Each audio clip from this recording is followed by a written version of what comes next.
So I'm noticing it's the top of the hour,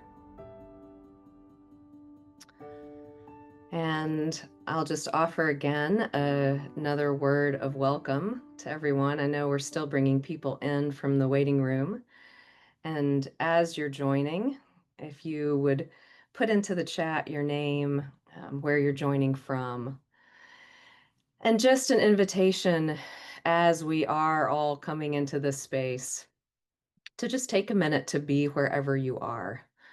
I'd love to invite each of us into a kind of giving and receiving of welcome into this space. You might think about how you do this from a tiny little box on a Zoom screen. Maybe that's welcoming with a smile. Maybe it's a gesture of welcome. Whatever it is that helps you come into this space and be received and also receive the gift of this community of folks who are gathering from far and wide today.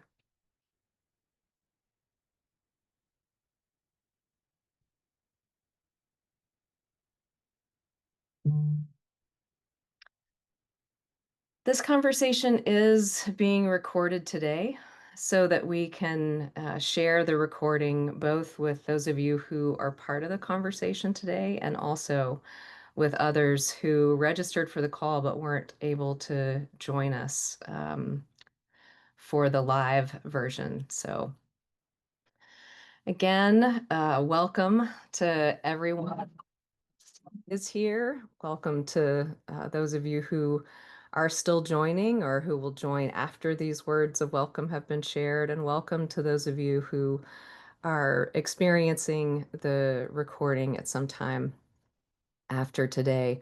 My name's Catherine McKelvin. I'm the executive director of the Center for Courage and Renewal, and I am really just honored and delighted to welcome each one of you on behalf. One of the things that we know at the Center for Courage and Renewal is that another way is possible, that there's a way of living and leading that's rooted in courage and integrity and community. And our work invites people to reconnect with their inner wisdom, to honor their identity and integrity, and to build trustworthy spaces where individual and collective wholeness is possible and transformation can unfold. One of the things we know as we gather here in this space today at this particular moment in time is that the forces that divide us, those forces within ourselves, between each other, and across society around the world, are incredibly powerful. And we see examples of that power all around us. But we also know that there is power in our own integrity and power in community, power in our profound interconnectedness with one another, with the earth, with the universe. And that power brings healing and can create conditions for more life-affirming structures and systems to take root and to grow. And that's really the heart of today's conversation. How do we heal individually and collectively to create a more just, compassionate, and livable world? I'm really excited to welcome in just a few moments Kazu Haga and Parker Palmer into conversation. Before I do that, though, I want to take just a moment for each of us again to come into our own welcome. I want to acknowledge that we all are sitting certainly on the threshold of this conversation, but we're also sitting on what feel like a number of other thresholds or precipices, maybe is another way to say that at this time in our human and ecological history. And so as we sit at this threshold of this time that we're going to share together, I actually want to invite everybody to take a moment to just really ground yourself in your space. Maybe that involves putting both of your feet on the floor. Maybe that involves being aware of how you're sitting in your chair or how you're holding your body. Maybe it involves an awareness that you actually need to adjust your position or make some kind of shift. As you become grounded in your presence in the moment, I want to also invite you to take a deep breath. And the first time you take a breath, I want you to take just the deepest breath that you can take and then slowly blow out that breath. So we'll do that collectively together.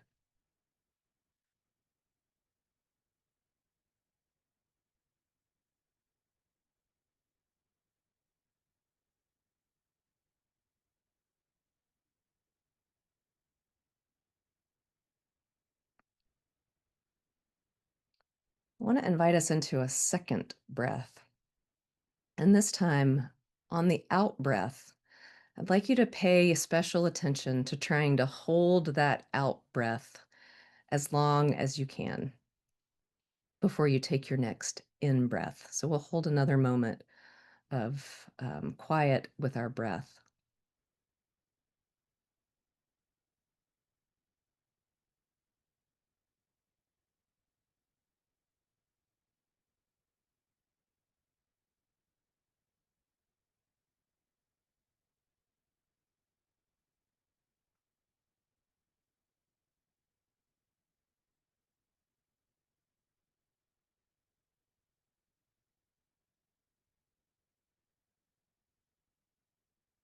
The last thing I'll invite us to do in this moment is just to take a minute and do whatever you need to do to pay attention to the rest of you, whether that's wiggle your hands or maybe gently kind of tap your arms or your legs. Um, put a hand over your heart.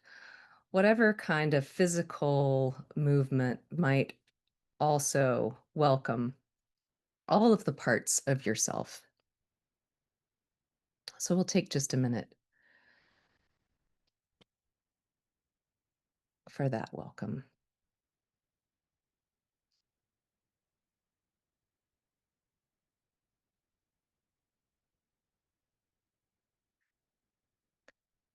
Thank you. So before we get started, I want to just give us a little bit of a frame for what to expect during this time. In just a few minutes, I will introduce Parker and Kazu and invite us into a conversation. That conversation will be held through questions that I may pose, questions that may emerge in the midst of the conversation that we hold, and then there will be a space for some question and answers that I'll be pulling from questions that you actually send in. Some of those we've actually already received, but there may be moments or there may be things that come up for you that prompt a question that you may want to add to the chat when those questions are invited. And that'll be around quarter till the hour, give or take. After we hold a space for some Q&A, we're actually going to move into a time for self-reflection before we have an opportunity to share in listening in triads. So just to get us a little ready for the self-reflection that will follow this conversation, I want to invite you certainly to listen to the conversation as it unfolds, but I want to remind you to do that with an extra layer of listening to your own inner teacher, who will also be a part of this conversation. There may be things that emerge for you out of this conversation that don't come necessarily from something that Kazu or Parker shares, but come from a different kind of prompting, a different kind of knowing. And I want to invite you to listen to that knowing as well. And after our conversation and our Q&A, we'll move in to some reflection where you can capture some of those with intention. And that will really be the invitation when we move into triads, just to share what is emerging for you during this time? What's come up? What questions perhaps might you be holding? What insights are you holding?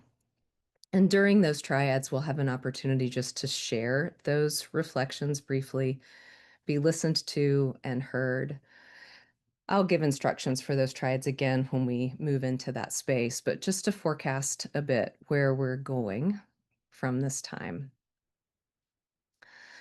I'll also name that one of my limitations in spaces like this is that I have a very difficult time noting what's happening in the chat while I'm also holding these kinds of spaces. So there may need to be moments, especially when we move into the Q&A, where I take just a minute to get my bearings around what's being offered there. As we make our turn, I want to invite Kazu and Parker. I hope that your slightly larger rectangles will appear here. There we are.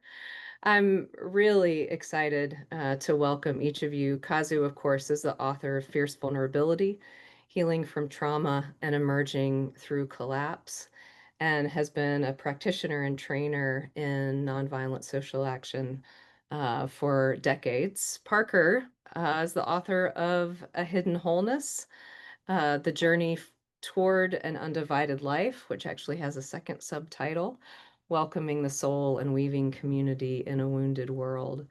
Of course, for each of Parker and Kazu, this is just sampling of their contributions to the world through their writing.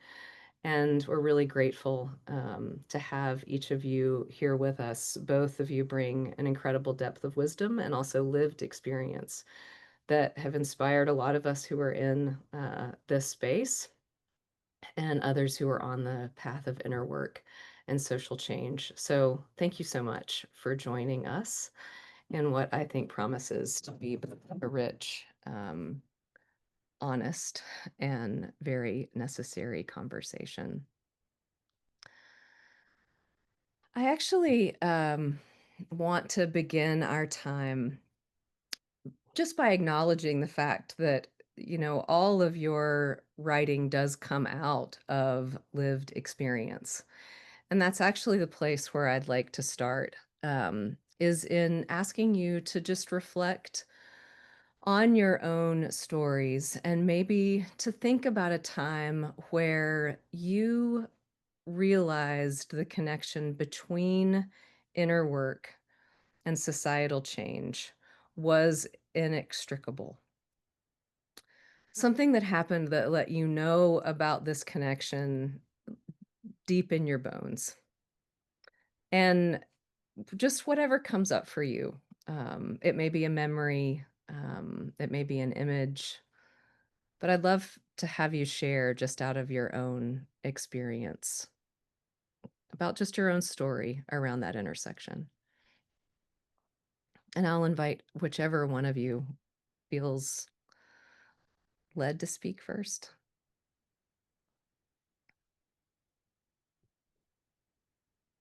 I'm very eager to hear from Kazu, who has written an amazing book called Healing Resistance. Beautiful, beautiful book. And I'm here to learn from Kazu as much as anything. So please. Thank you so much, both Catherine and Parker, and everyone who's here. Really humbled and honored to be here. And, you know, learning is always a two-way street. I'll be learning from Parker and Catherine as well as everyone on this call. But, you know, that question, it feels like it's not like these lessons keep coming to me throughout my life, right? But I will share, as some people may know if you read my first book, especially, that my introduction to all of this work happened when I was 17 years old, when I was living in Western Massachusetts. And I was in a place where I was really struggling in life. I dropped out of high school when I was 15. I came from a home that had a lot of violence. And I was really, really shut down. And I was at a place in my life where, you know, I oftentimes say that if I met a military recruiter, I would have just as easily gone off to war.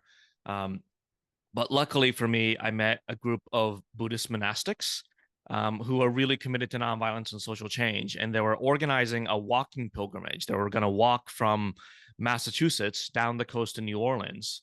and then walked down the coast of parts of Africa to retrace the slave trade. It was called the Interfaith Pilgrimage of the Middle Passage. And I heard about it a week before it started, and I thought it sounded interesting. You know, as a 17-year-old kid who had never done anything like this, I couldn't imagine the grandeur and the scale of the vision at the time. But I heard about it and I was like, oh, it sounds interesting and I'm bored. I have nothing better to do. So I told my mom I would check it out for a week. And I left home for a year and a half, walking all the way to New Orleans and then spending a year living in Buddhist monasteries across South Asia, India, Nepal, mostly Sri Lanka. And I'm so grateful that that was my introduction to all of this work. It was my introduction to spiritual practice. It was my introduction to healing work. It was my introduction to political activism. And it was through a group of Buddhist monastics who understood the intersection of all of that, right? The interfaith pilgrimage of the Middle Passage was it was a political action, right? Like we were holding events almost every night wherever we were walking to talk about the impact of enslavement of African peoples. But it was also a spiritual journey. And it was this like deeply embodied way. The vision of the pilgrimage was that we need to start from the United States and go back to Africa to retrace the slave route, to reverse the legacy of the Middle Passage, and to understand that that legacy still lives in each of our bodies. And so much of the work has to start with us healing our own wounding that we carry from that, the ways that we've embodied the pain of that experience regardless of our racial identities. um, and so, yeah, there were so many moments throughout that journey as well, but I always point to that journey as my spiritual and political awakening. And I'm so grateful that it was really at that intersection that understood that you can't demand that the world heal if we're not willing to heal our own wounds and the ways that we that harm internalizes and we harm each other in our own communities. Hmm. Well, for me, my journey started a little earlier than yours, Kazu. Um, but a lot started for me in the 60s in Berkeley when I was working on a PhD in sociology. And I don't need to brief anyone here about what was happening in that place at that time. I had gone to Berkeley imagining that I was preparing myself to become a university professor, but the events of the 60s um, persuaded me otherwise. And especially with the cities burning across the country as a result of systemic racial injustice. When I got my degree in 1969, I decided to go to Washington, D.C. and become a community organizer, working on issues of racial justice, especially redlining and blockbusting. The dominant model of community organizing at that time was the Alinsky model, the Saul Alinsky model. And what I'm about to say is a crude generalization. I know that the model has been tweaked since that time, but at the time, the dominant impression was that this was an oppositional, confrontational model of community organizing. And for all kinds of reasons, that just didn't make sense to me. It seemed to me that approach ran the risk of more enemy making, perhaps backing people into a corner, perhaps embarrassing people, perhaps forcing people's hands. But all of that struck me, even though I didn't have the language at the time, as forms of violence, which I believe indeed they are. And so through some natural instinct, working with several other folks who were on the same wavelength, we developed a model over 5 years there, creating our own community organizing institute, a model that was essentially one of community building, of relationship building, of trust building. Um, I did that work for 5 years, lots of stories to tell about that, lots of unlearning of academic sociology and relearning what life looked like on those particular streets in a community that was rapidly becoming less and less middle class white and more and more a variety of other really interesting and engaging people. We did that work. I burned out toward the end of 5 years and decided I needed a sabbatical. And that sabbatical took me and my family to a Quaker living learning community near Philadelphia called Pendle Hill. Long story short, I ended up living there for 10 years as part of the staff, in part because I became intrigued, deeply, more than intrigued, deeply moved by the Quaker nonviolent approach to life and to community building. And it began to dawn on me. The Quakers always let folks take their own time to find their own way. It began to dawn on me that the external thing called community that I had always been interested in building had deep inner roots in people's lives, and that the first person I needed to look to in that regard was me. And so that 10-year sojourn at Pendle Hill, living in a very intense community of interaction and inward searching and outward reaching in nonviolent social change. I can't imagine what I'd be thinking or what I'd be doing if it weren't for the transformations that happened during that decade. And just as one final note, somehow combining the Berkeley experience with the Washington, D.C. community organizing experience with Pendle Hill ended up with the help of a lot of good folks like Catherine and others in the Center for Courage and Renewal, which is part of why we're here today. I'm so grateful. Thank you both. One of the things that stood out for me in both of the stories that you told was the role of community and the particular kinds of community that each of you named. Community is a thing that we, I think, by our interconnected nature, have a deep and innate longing for, that deep longing to belong. Both of you have written about this too.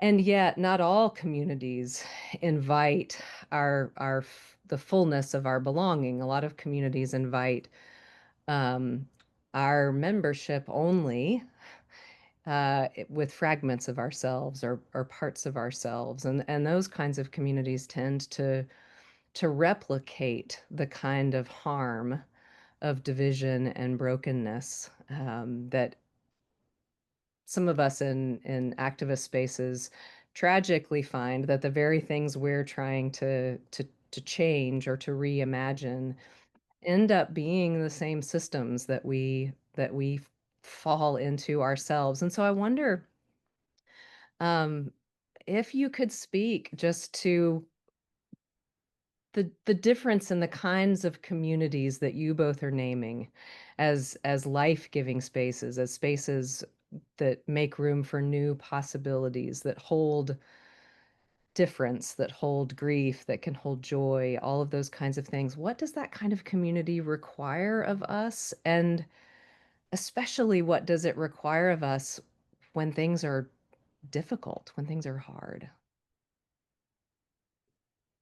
Yeah, what comes up for me is just different understandings of the word community. I oftentimes talk about how when Dr. King talked about building beloved community, like he wasn't talking about loving the people that are easy to love, right? And I wasn't talking about loving the people that are already part of your community. The work of building beloved community.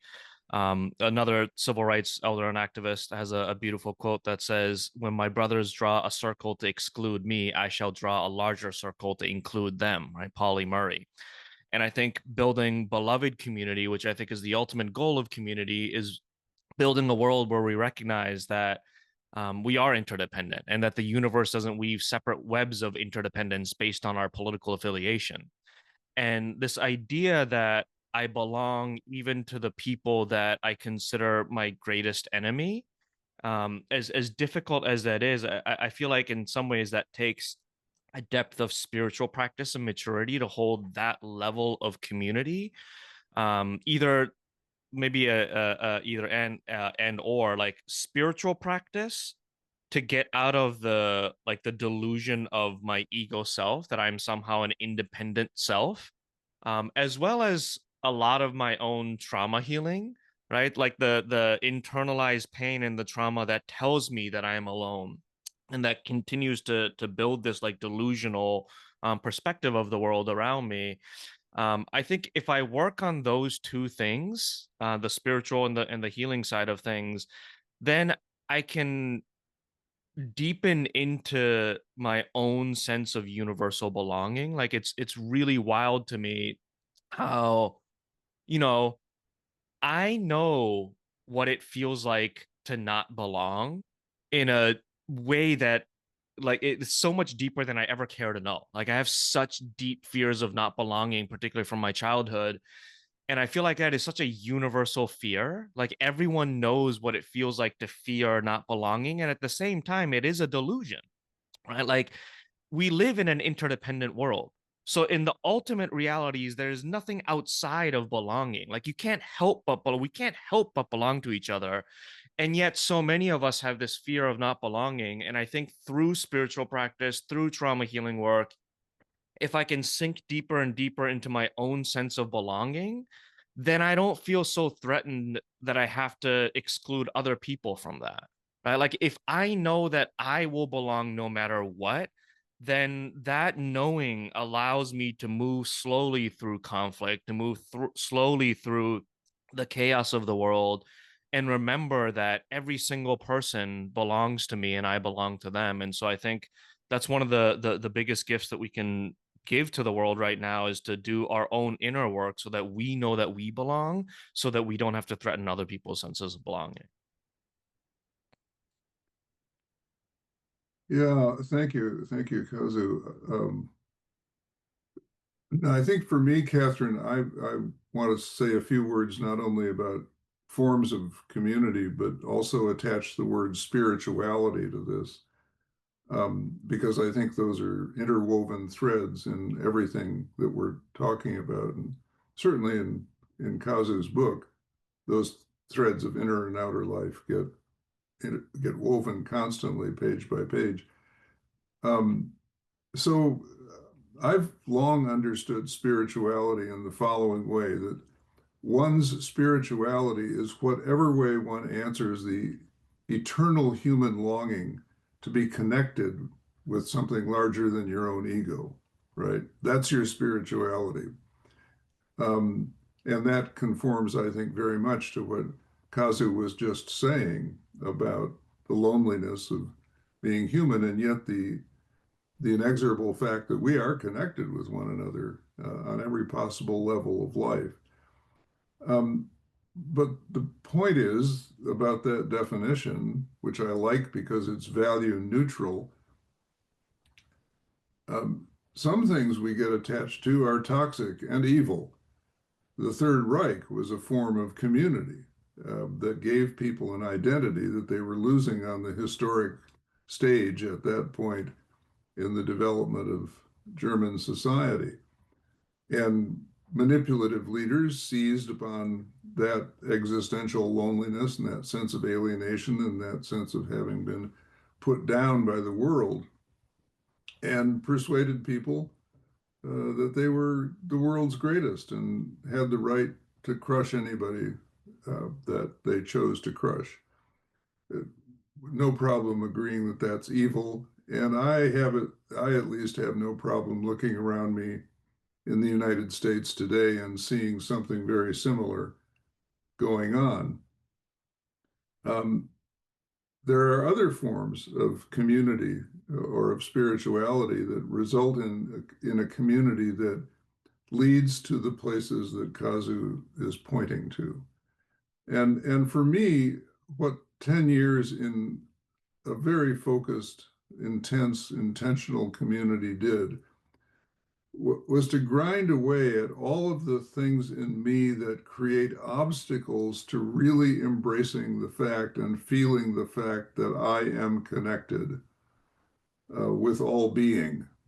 at one level or another, in one way or another. So I'm just talking about nitty-gritty stuff like my own greed, like my own sense of entitlement, like my own desire to be the guy in charge, and to go a little nuts when I realize that I can't control everything. But instead of yielding, I fight to get control back. And I think, in so many ways, the spiritual journey is about removing obstacles.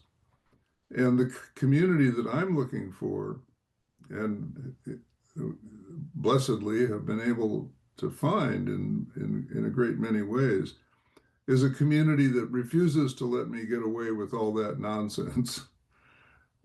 But it's also a community that holds me in a way that understands we all grow, change, emerge, evolve at our own pace, in our own time, in our own way.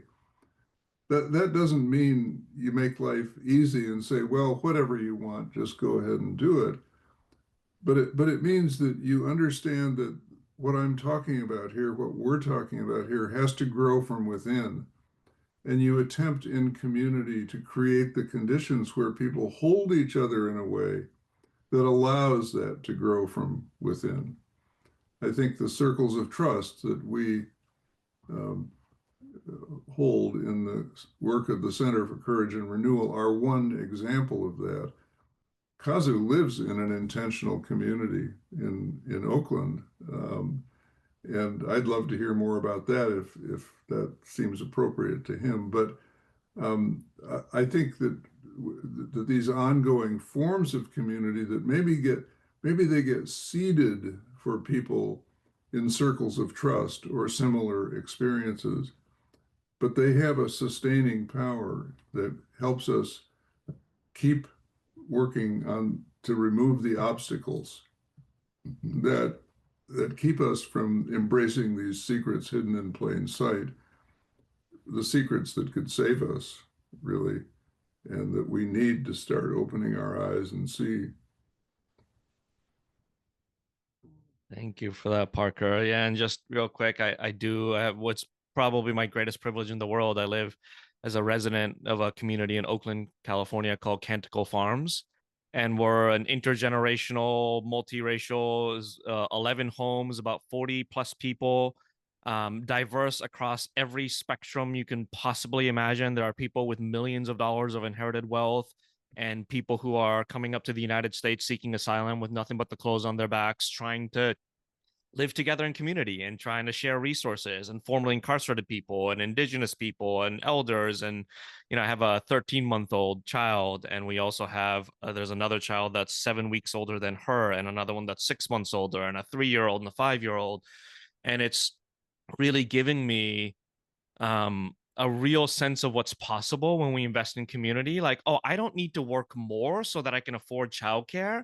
I actually need to work less so that I can spend time with the other children in our community so we can raise our kids together. And that's how we are going to get through this. And um the one thing I do want to say though is our community is a hot mess. And I don't want to like over romanticize what it means to live in intentional community, because largely because of the diversity and all of the different cultural understandings and ways of being in the world, there's constant conflict here. But we also have Marna from the Center for Courage and Renewal was just visiting and saw that we have a room that's right outside of my office. It's our restorative justice room. And it's a room that's dedicated only for the use of restorative conflict engagement. Like, you're only allowed to be in that room if you're in conflict with somebody and you're trying to work through it. So when there's a conflict in the community, there's a space that's dedicated just for that work. And I think it's really important to remember that the work of building beloved community is a really messy process. And so much of the work of nonviolence, as I understand it, is learning to be comfortable in the messiness of repair. And my partner says that building a safe container isn't about building a container that nobody ever experiences harm. It's about building a container where people feel safe enough to engage with the places that we feel harmed, right? And so, yeah, community building is really beautiful and messy work. Yeah, I really appreciate that. It takes me right back to Pendle Hill and the 10 years I spent there. It is a hot mess. That's not a Quaker phrase, but they should adopt it, I think. Absolutely adopt it. And here's something that maybe is worth naming right now, because I know Kazu and I are very much in agreement on this. And it's good food for discussion, I think. And that is that we live in a world, and you can look at this in terms of any micro community you experience in your own life, whether it's in the family or in the neighborhood or in a religious community of some sort, the workplace, wherever. We live in a world where conflict arises all the time because we are who we are. I mean, the collective hot mess relates to the fact that each of us is a hot mess, it seems to me. And in our world, conflict gets seen as the end of relationship or the end of community, when in fact it's an invitation into deeper relationship, deeper community.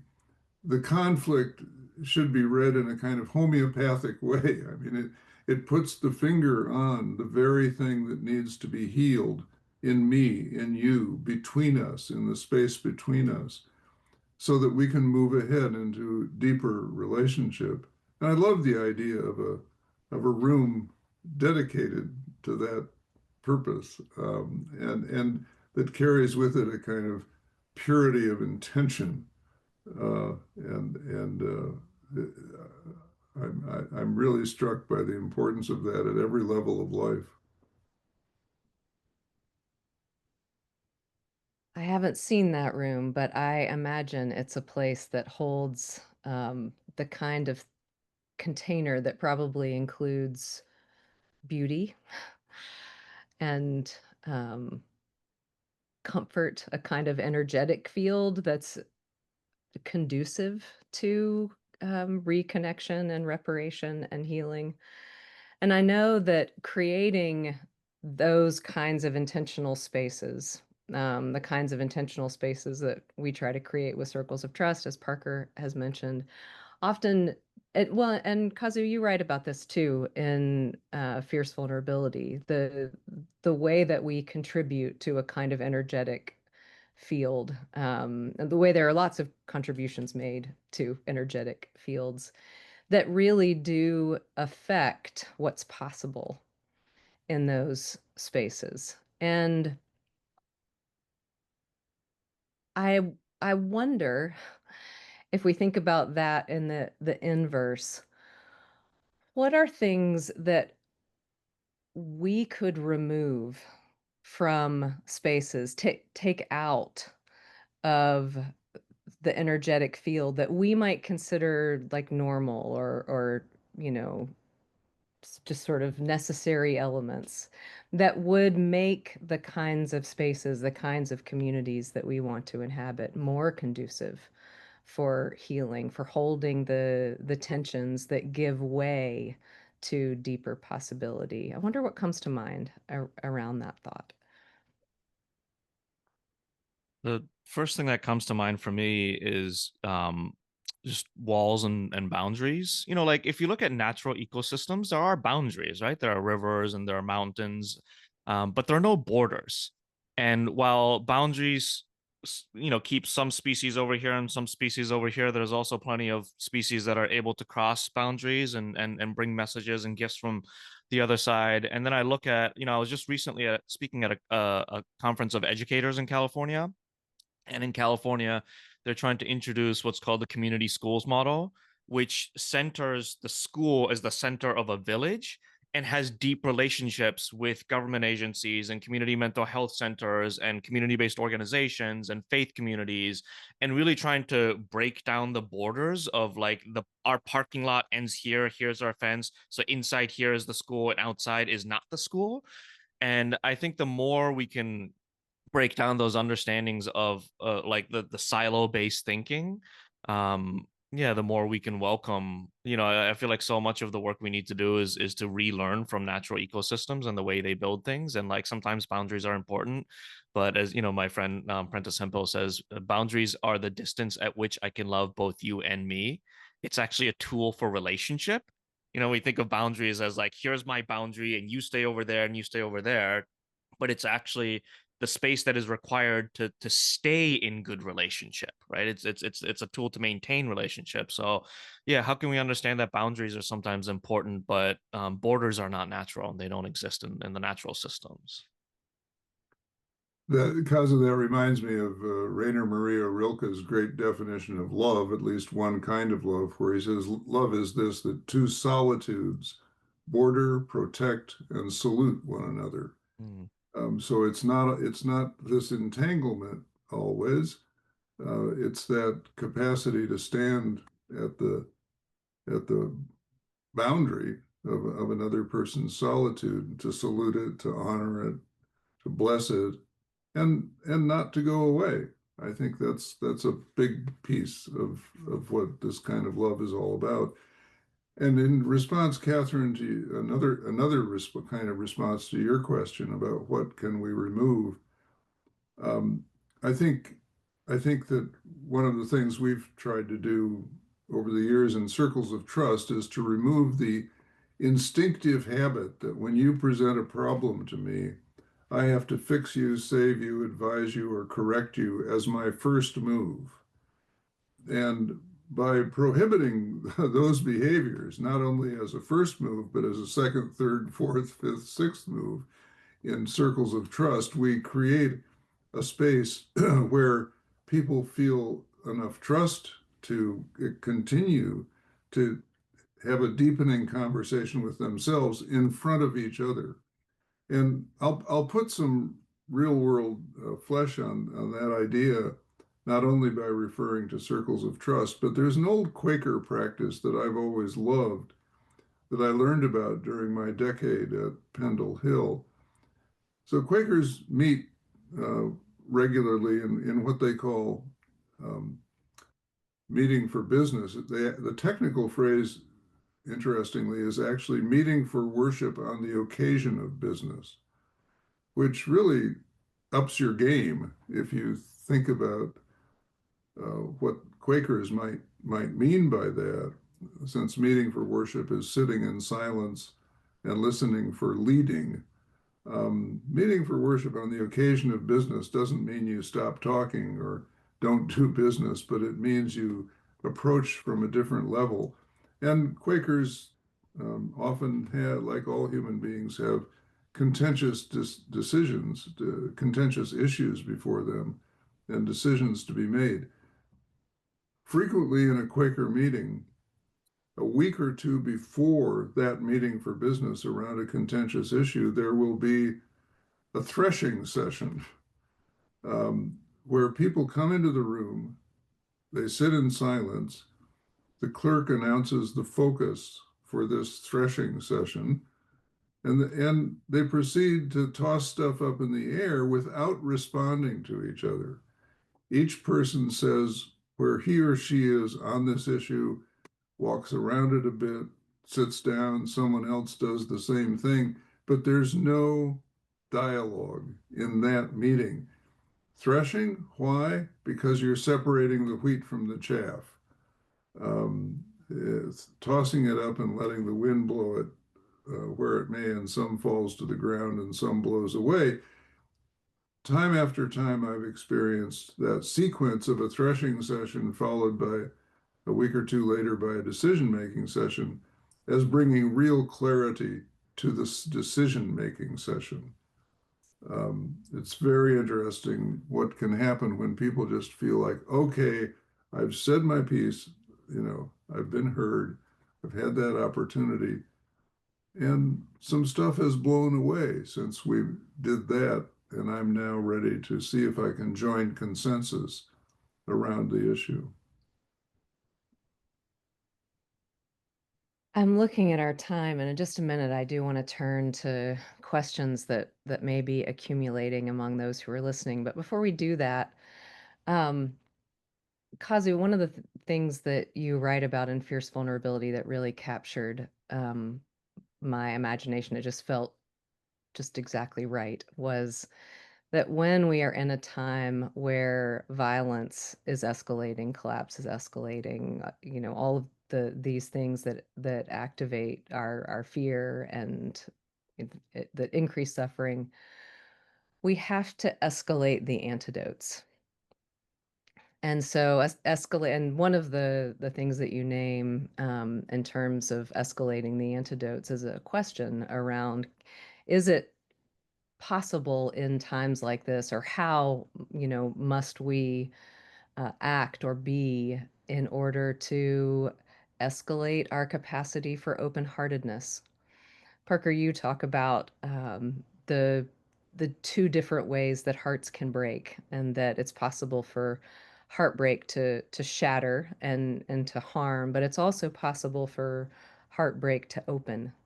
And I just wonder if, as we, kind of turn in this conversation, if there are other antidotes that you would like to lift up, or other, factors that you would want to name that help us move to places that are more open-hearted, places where we can integrate the very real heartbreak that so many of us are living with, how that all of us, how can we not in times like this, um, feel a sense of heartbreak, and what can we do to live in the world in ways that are more open-hearted? Yeah, it's such a beautiful question. Yeah, the thing I talked about in the book is that I've always been taught as a nonviolent activist that you have to escalate your response as the violence escalates, right? Which is why um, the movement for Black Lives has never filled out a petition, because filling out a petition is a response to a low level escalation of conflict. When you're responding to a 500-year legacy of white supremacy, you might have to shut down a highway. But in my experience, the more we use escalated tactics of nonviolent civil disobedience, the more we escalate this binary worldview of us versus them. And that is at the heart of what is destroying this planet. And so, how do we even occupy a highway while leading with less of an energy of we're here to shut things down, but more of an energy of we're actually here to open things up? And I've been thinking about, I have an aunt, and I've been telling this story a lot publicly, I think partially as a accountability for myself. So I'll actually have this conversation with her. But I have an aunt who was my favorite aunt growing up. She was like my cool hippie aunt, you know. And over the last 10 years, she's become this climate change denying Trump supporter. And when I talk to my mom and her other sisters about her, my mom and my other aunts are basically like, oh, she's a lost cause. Like, don't engage with her, don't talk to her, just forget about it. It's not worth it. And that breaks my heart, right? As my favorite aunt. And nonviolence has always been about engagement by speaking truth. And so when I think about engaging with her nonviolently and what is the truth that I want to express to her, it's very easy for my mind to go to, I want to explain the truth that her understanding of climate data is wrong. And I want to explain that truth to her so badly. But I also know that there's a much more vulnerable, much deeper truth that touches on that heartbreak, that has the capacity to create connection. And that truth sounds like, you used to be my favorite aunt, and I mourn the relationship that we no longer have. And I'm worried that all of your other family members are abandoning you and you don't seem to care. And I need to know, like, what is going on for you? How are you doing? And that is a truth that is much more vulnerable for me. It requires me to do emotional processing for me to get to that place without it sounding like an accusation. But it's a truth that has the capacity to open things up and reconnect in a way that me convincing her that her understanding of climate is wrong. And so how can we take that and scale it up? What is the truth that I want to communicate to an ICE officer that has the potential to plant a seed of introspection in their hearts? Right? We still might need to block them from deporting members of our community, but can we actually engage in that moment in a way that opens up their heart by speaking from a place of our vulnerability and our heartbreak? And so Yeah, those are the questions that are very much alive in my heart in this moment as we look out at the chaos of the world. Yeah, and I share that vision of possibility with you, Kazu. I'll just mention this briefly. Sometime before all of this started, I was trying to remember when, I think it was around 2010, I started writing about what I called the politics of the brokenhearted, um, which I think remains an accurate description of a lot of people who have, in my judgment, and I will stand by this judgment, who have drifted away from true north in terms of what this country is meant to be about and in terms of the imperatives of the human soul, as far as I'm concerned. I still think that we're dealing with a lot of brokenhearted people, that it's hard to penetrate to that level of human experience because the political manipulators, the tyrant class, has been so busy manipulating their brokenheartedness. Talk about a hot mess. And we don't like messes. But I think Kazu is exactly right that we have to walk into these messes and tell people that we love them and we would like them back. I have a friend who works with the justice system in New York City, especially the juvenile justice system. And for years he said, I'm working so hard to help everyone who comes in contact with juvenile offenders not to ask the question, what did you do? But to ask the question, what happened to you? Tell me your story. Where have you been that will help you come back? I know that's easier said than done, but I think it's what we have to do. Yeah, thank you both for those really beautiful reflections. I want to offer a question for one of our community members who asks, as a senior living alone, I often feel lonely and anxious about the violence that I hear about and confused as to what is the real state of our country, real as in quotation marks. How can I feel more peaceful, grounded with equanimity and calm? I wonder what you would offer. Yeah, equanimity is not um about ignoring the really strong emotions that become present when we witness the world. It's about creating space where we can really honor them. And I feel that one of the things that our culture does really poorly is to create space for grief and to create space for rage, and to create space for all of these powerful emotions that are a natural response to witnessing what is happening in the world.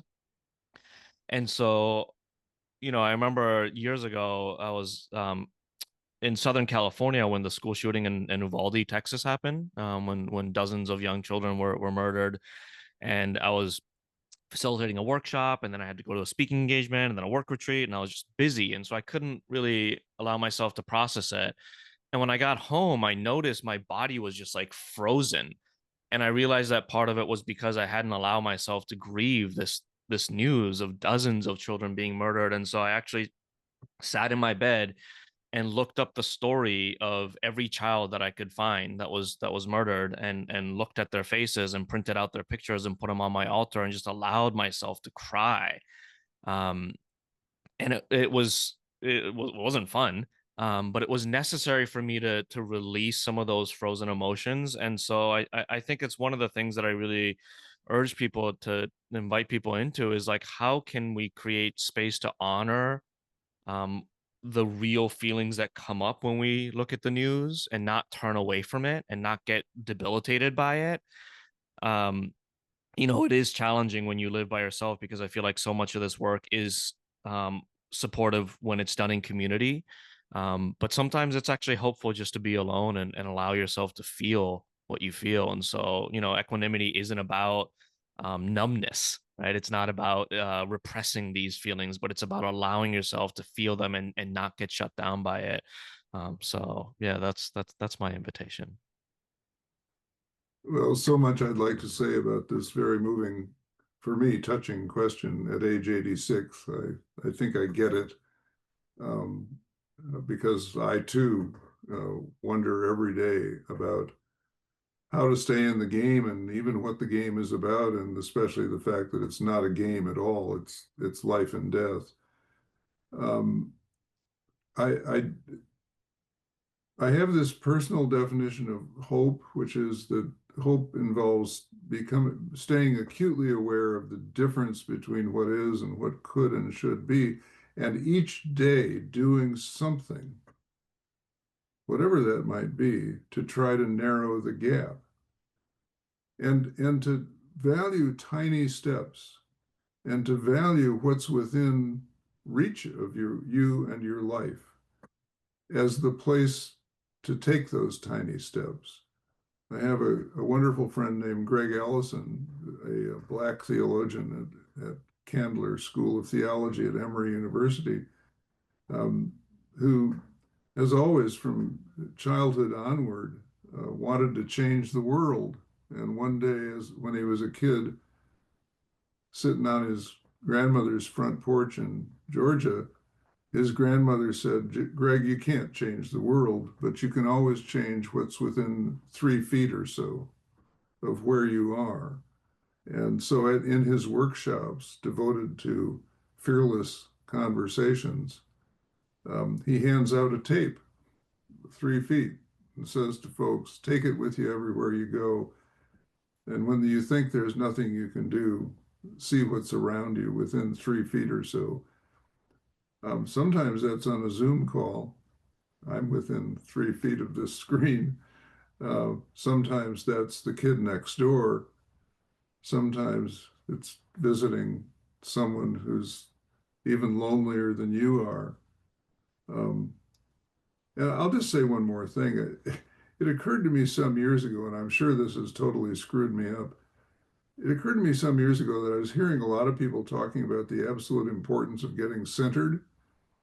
And the question arose, why is it that the people I love most are really eccentric, which means off center? I think I think that's a question worth pondering. You know, I think centered is overrated. Um, I think a little wobble, that's what a good DJ looks for when cranking the music. So let us all go forth and do likewise. Thank you so much. There's so much more where all of this comes from, and so much more that I would love to get into. And I also want to just recognize the richness of the ground that we have already covered. I wonder if, in closing, um, if each of you could just offer one simple practice, one um, maybe doorway into this work of healing. Yeah, what comes to mind for you, that maybe those listening today could just take with them? What's an offering you'd like to make? Well, this is the first thing that comes to mind for me is it's a relational practice, but my partner and I, we use the RJ room that I had mentioned earlier. We actually use it every week. And it's not because we're in conflict every week. It's because actually, let me rephrase. We are in conflict every week, right? We're raising a child together and we have to clean the house and who's doing the laundry. We're not in huge escalated conflict every week. And part of the reason why that's the case is because we don't wait until things are escalated to talk about it. Every week we go into that RJ room and say, hey, how has the past week been? Do you have any feedback for me? Were there moments of tension that we didn't talk about?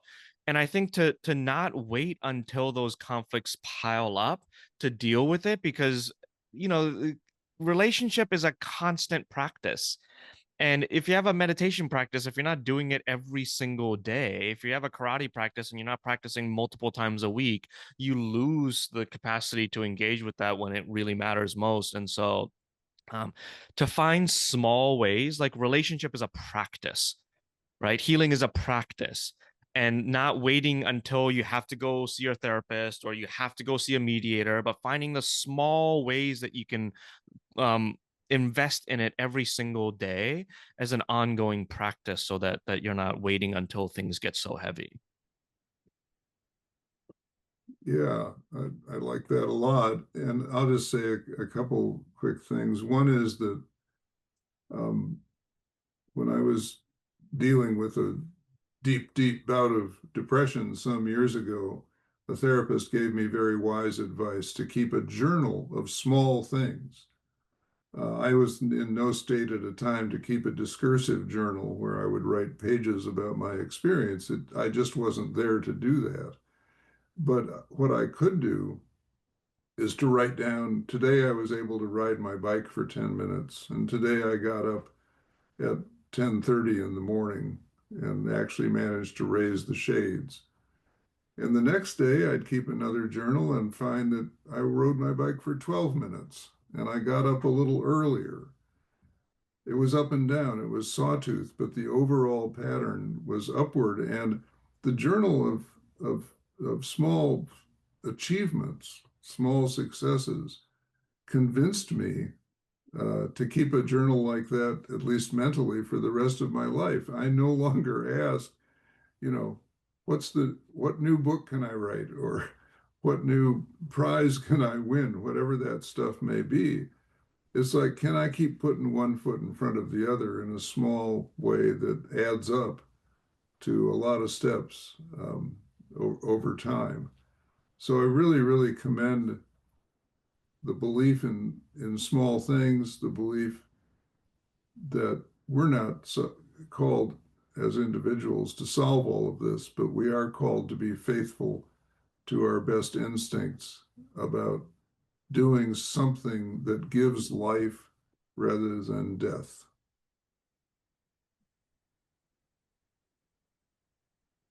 Deep gratitude, Kazu and Parker. The time has gone quickly, and I recognize that we have just a few minutes left of our time together.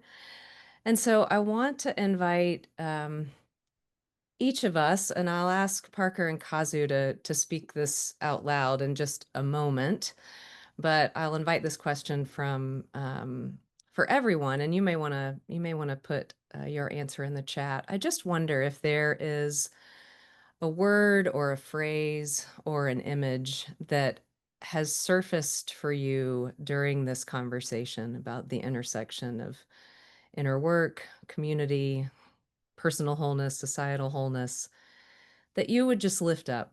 Um, so again, the invitation to put that word in the chat, Parker, Kazu, I'd invite your voices to share a word or phrase or image that is showing up for you as we wrap up our time together.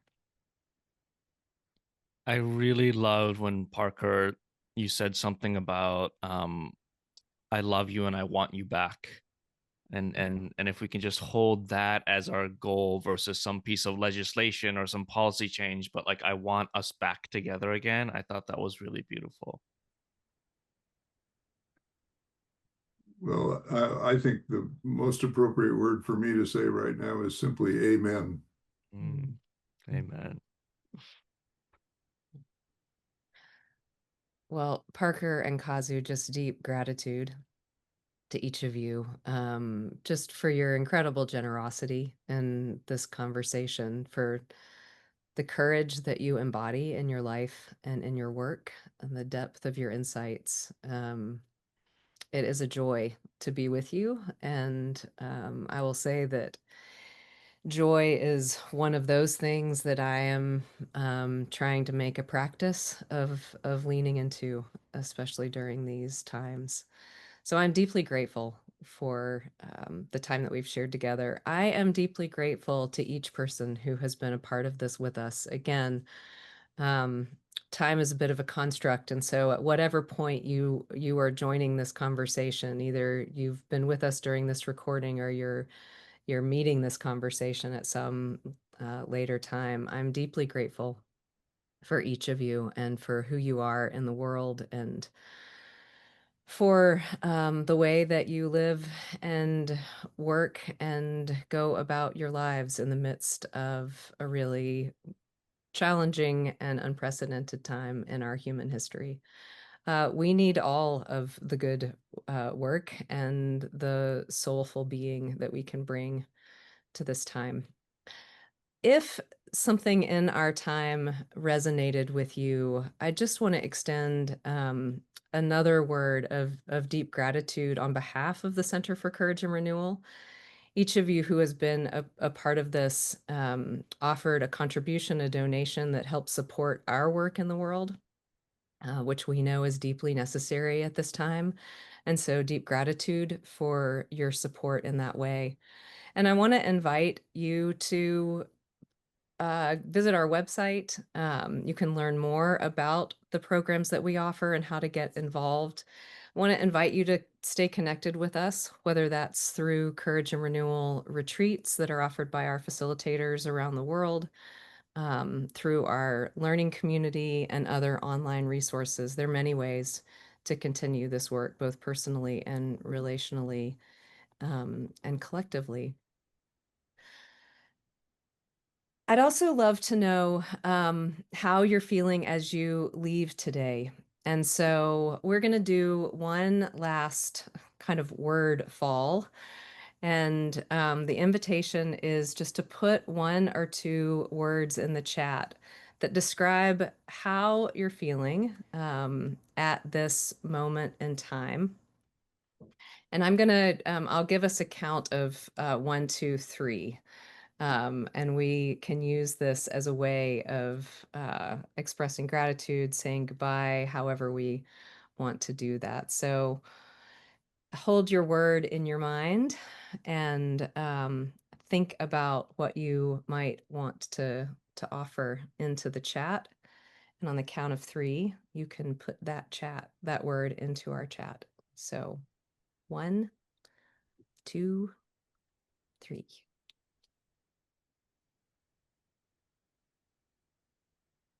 Thank you, everyone. What a great gift it has been to be together. Catherine, thank you for Yes. wonderful moderating and for your great leadership of the center. Thank you. Thank you. One last word. I know some of you are expecting copies of one or both of the books from Parker or Kazu, and I want you to know that those will be shipped or emailed to you in the days ahead. They'll be coming from Moon Palace, which is an independent bookstore in Minneapolis, and we'll look forward to getting those out to you as soon as we can. We will also be sharing the recording, and you will receive a link that will be shareable with others, I believe. And if that's not true, one of my colleagues can come in and correct me.